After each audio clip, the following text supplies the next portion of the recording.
एक फुगेवाला जत्रेमध्ये फुगे विकून आपला उदरनिर्वाह करायचा। त्याच्याकडे वेगवेगळ्या रंगाचे म्हणजे जसं निळा, पिवळा, काळा, हिरवा, लाल, गुलाबी अशा हरेक तऱ्हेचे हरेक रंगाचे फुगे त्याच्याजवळ होते। मग त्याला असं वाटायचं की जेव्हा आपले फुगे विकत नाहीयेत तेव्हा तो काय करायचा, एक फुगा घ्यायचा, त्याच्यामध्ये सिलेंडरमधला हेलियम वायू भरायचा आणि तो उंच आकाशामध्ये सोडून द्यायचा।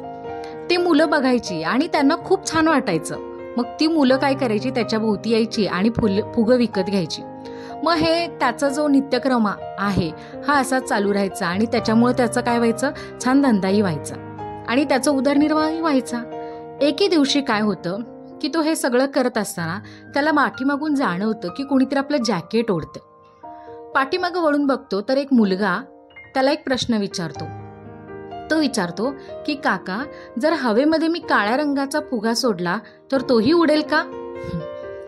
त्याच्या या जिज्ञासेचं त्याला फार कौतुक वाटतं। तेवढ्याच प्रेमानं तो फुगेवाला त्याला उत्तर देतो, हो का नाही, फुगा रंगामुळे नाही तर त्या फुग्यामध्ये आतमध्ये जे भरलेलं आहे ते किती आहे याच्यावरती, म्हणजे जी हवा भरलेली आहे त्याच्यामुळे तो उंच उंच उडतो। आपल्या दैनंदिन आयुष्यात तर काय वेगळं घडतं, आपल्या आतमध्ये जे आहे त्यामुळं आपण उंच भरारी घेत असतो।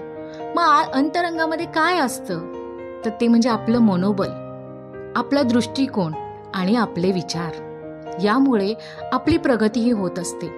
त्यामुळे सतत तुम्ही कधी विचार केलाय का, यशस्वी जे लोक असतात त्यांनी खूप मोठं असं काही रहस्यमय गोष्टी केलेल्या असतात म्हणून ते यशस्वी होत नाहीयेत, तर त्या आपण ज्या गोष्टी करतो त्यात सातत्याने आणि वेगळ्या पद्धतीने केल्यामुळं त्यांचं काम ते विशेष होतं किंवा ते यशस्वी होतात। मग आपल्या अंतरंगामध्ये आपल्याला काय भरणं आवश्यक आहे, आपण सगळे फुगेच आहोत।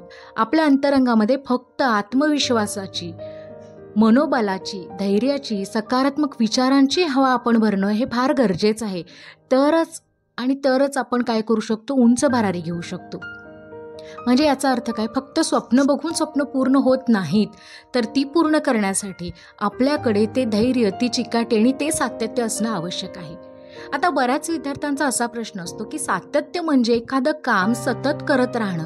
हो, खूप सतत करत राहणं, इतकं सतत ना की त्यामध्ये येणाऱ्या लहान मोठ्या अडचणींनी सुद्धा तुम्ही विचलित व्हायचं नाही।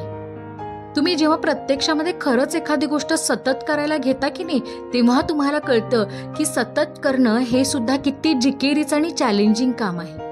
म्हणजे जे करत असतील ना त्यांनाच हे कळत असणार आहे। म्हणजे सतत करा ठीक आहे, पण ते कॉन्स्टंटली बघा बरं। वर्षाच्या सुरुवातीला आपण सगळ्यांनी एक टाइम टेबल तयार केलेलं असतं की वर्षाच्या सुरुवातीला मला वर्षभर काय करायचं आहे, पण ते 9चे 9 दिवस म्हणतो ना तसं काहीसं आपलं होतं आणि मग नंतर आपण त्याचा काय करतो, पाठपुरावा बंद करतो।